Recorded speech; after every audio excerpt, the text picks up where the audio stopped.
My Big Fat Zombie Goldfish by Mo O'Hara. Part 2. My Big Fat Zombie Goldfish Rules the School. Chapter 7. Tsunami Zombie Trouble. I took my compass and protractor out of my pocket and used them to cut a hole in the net. I'm not sure what you're actually supposed to use them for, but they're pretty handy for poking holes and stuff.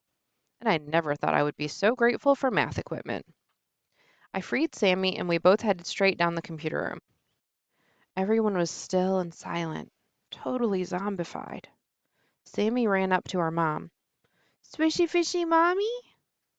She tugged at her mom's skirt, but Mrs. Kumar didn't move. Then, from my walkie-talkie, I heard some clicks. Short, short, long, short, short, long, short, short, short, short, long. It was Jingle Bells! "Pradeep, where are you?" I whispered, looking around the classroom. "Under here," Pradeep whispered back. Sammy and I ran to his desk and found him hiding underneath it. "Oh, we thought you'd been zombified," I said. Sammy crawled under the desk and hugged Pradeep. "Ah, not swishy fishy," she said. "I ducked under the desk when Mom came in," explained Pradeep. "So I missed whatever it was that did this to them. I swear I saw a close-up picture of Frankie's eyes on the screen before I jumped under the desk." "Sanj and Mark figured out a way to turn Frankie's zombie stare into a computer virus," I told him. "They tested it on the computer class, and now they're going to zombify the whole school. And then the whole world." "Wow, they are thinking big." Pradeep paused. "Okay, if it's our big brothers who are going to try and take over the world, I guess it's up to us to stop them." We high-fived. It was the kind of moment that called for a high five, I thought. "So where are Sanj and Mark now?" Pradeep asked. "And where's Frankie?" "Sanj has gone to find Mrs. Prentice to zombify her, I think, and Frankie is somewhere in the water pipes. He escaped down a drain. Mark is trying to find him. He's probably checking every sink and toilet in the school." We heard footsteps in the hall, and then Sanj's voice, along with Mrs. Prentice's. I dropped down under the desk with Sammy and Pradeep. "Does Sanj think I was zombified?" Pradeep whispered. I nodded. "Then I can go under cover and see what he's going to do. No one will suspect a fish zombie," he said, and slowly sat back up in his chair. I tugged on Pradeep's pant leg. When he looked down at me, I did the zombie eyes at him to remind him to put on the stare. He immediately started staring up Susan Renwick's left nostril and at the wall. Pradeep is a pro. Sanj, in his best innocent voice, said to Miss Prentice, "I'm not sure what happened. I think it was something on Mr. Swanson's computer that he was reading. Have a look." Sanj turned the computer screen to face Mrs. Prentice and pushed a button on the keyboard. In a second, Mrs. Prentice was mumbling, "Swishy little fishy." "This is just too easy," Sanj said, and did his sinister wheeze again. "Now come with me, Mrs. Prentice, and all you lovely fishy zombies. We are going to the hall to make an announcement to the school." Pradeep stood up and joined the line of zombie kids following Sanj. "We'll take care of Mark and find Frankie," I whispered. "You try and stop Sanj." Sammy and I waited until everyone had left the room before we came out from under the desk. Just as we got to the door of the classroom, we heard a flush, then another, then another, then another, then a cry of, "I'll find you, fish! You can't hide from me." "Mark," Sammy and I said together. We peeked around the corner into the hallway. The boys' bathroom was next door. That's where Mark was, which meant Frankie was probably nearby too. Okay, there were 3 reasons why I couldn't take Sammy into the boys' bathroom with me. 1, Mark was there, and possibly Frankie, and with the 2 of them together, that was not going to be pretty. 2, there are standing up boys' toilets in there, and I don't want to explain to a 3-year-old what they are for. And 3, the boys' bathroom is the one place in school that a guy can feel totally sure that he's never going to see a girl. If I brought Sammy in, then I think I would kind of be breaking a sacred code for all boy kind. "Sammy, I need to send you somewhere safe while I go help Frankie, I said. But where was free from computers or whiteboards or anything that could zombify Sammy with a virus? Then it came to me. Well, my stomach growled, which made me think I was hungry, which made me think of food, which made me think of lunch, which made me think of the cafeteria. Bingo! The one place in school with no screens of any kind. The one place Sammy would be safe. Go hide in the cafeteria, Sammy. I'll find you there. It's just down these stairs and around the corner. She didn't seem to want to go. They have cookies down there, I added. Sammy skipped off down the stairs. Shh, I whispered after her. Swishy fishy, she echoed back up the stairwell. I snuck into the bathroom and hid behind the door. Mark was turning on all the taps, one by one.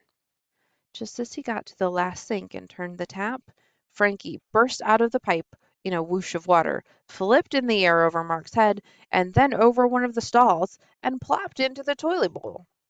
Now I got you, fish, Mark said, and an evil scientist creepy smile spread across his face. Mark ran to flush the toilet, but Frankie leaped into the next one just in time. You could see flashes of Frankie's green eyes and gold fins as he dived over the walls. Mark just missed flushing him every time. When he reached the last toilet, Frankie leaped back over to the sinks again. The water was still running out of all the taps. Frankie landed in the first sink, and Mark ran toward him with a plastic bag. Frankie tried to escape down the drain, but Mark had blocked the sinks with balled up paper towels. They were filling up to overflowing, and Frankie was desperately hopping back and forth between them, trying to avoid being scooped up by Mark. I had to save Frankie. Chapter 8 Ninja Zombie Showdown. Leave Frankie alone! I shouted at Mark. I tried to grab his arm, but water was spilling from the sink, so that when Mark pushed me, I went sliding across the floor and whacked against the shower stall in the corner. The shower stall that had a drain in its floor that meant Frankie could get out. Frankie, over here! I yelled, lifting up the grate that blocked the drain. Frankie's eyes burned a fiercer green. He propelled himself out of the sink using all his strength. As Frankie jumped, he was facing the mirrors above the sink, but he was at eye level with Mark, just for a second. His stare met Mark's reflection, and Mark suddenly looked over to the wall and toward my nostril. Frankie was hypnotizing him. But he suddenly dropped to the floor, breaking eye contact. Still, it was enough to stun Mark. Frankie let the overflowing water carry him across the tiles and toward the drain. He flicked his tail in a wave to me as he passed by, and then he was down the drain and away from Mark. Nurg, Mark moaned. He was coming out of his stunned, zombified state. I had to get out of there. I scrambled across the wet floor and ran out the door. As I got to the top of the stairs, an announcement came over the loudspeaker. It was Mrs. Prentice's voice, but she sounded weird. Would all students and teachers please tune in to the internal school channel on the whiteboards or computers? We are now going to show a mandatory video about internet safety. Everyone must watch. I heard Sanja's sinister wheeze in the background. This was it.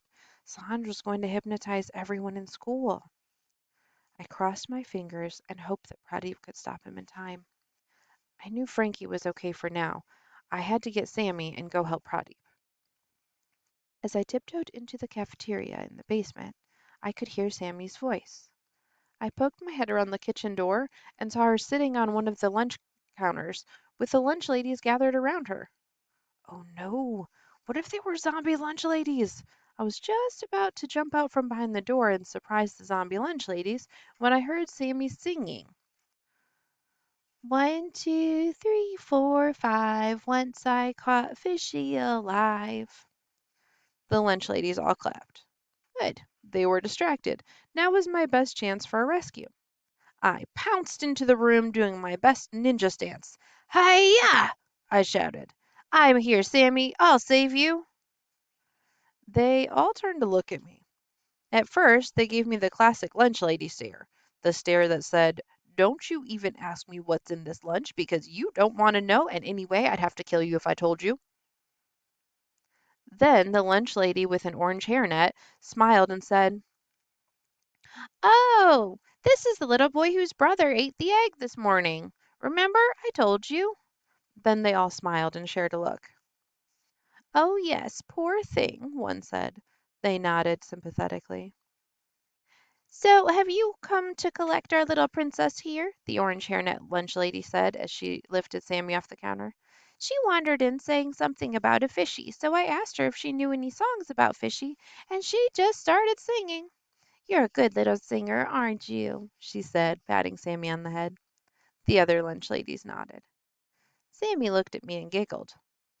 I was stunned. I had never heard a lunch lady say anything but more egg to me, ever. They always looked so scary, but these ones seemed nice. Even better, they weren't fish zombies. Excuse me, ma'am? I said. Oh, isn't he so polite? Not like some of them, one of the lunch ladies said. They all nodded again.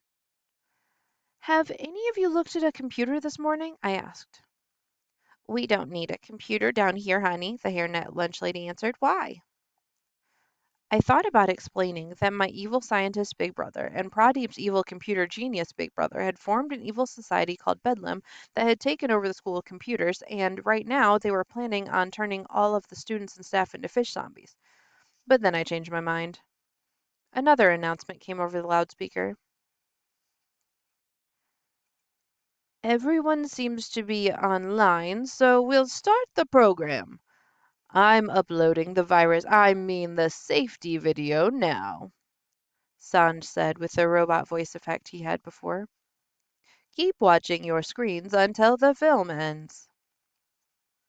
After a few seconds, I heard the creepy sound of hundreds of students and teachers all mumbling, swishy little fishy. Too late to stop the school from being zombified now, but I could still stop it from happening to us and the rest of the world. Your first command, my zombie fish slaves, continued Sanj, is to find that little moron Tom. And his moron fish, Mark interrupted. And his moron fish, Sanj repeated. Then bring them to me.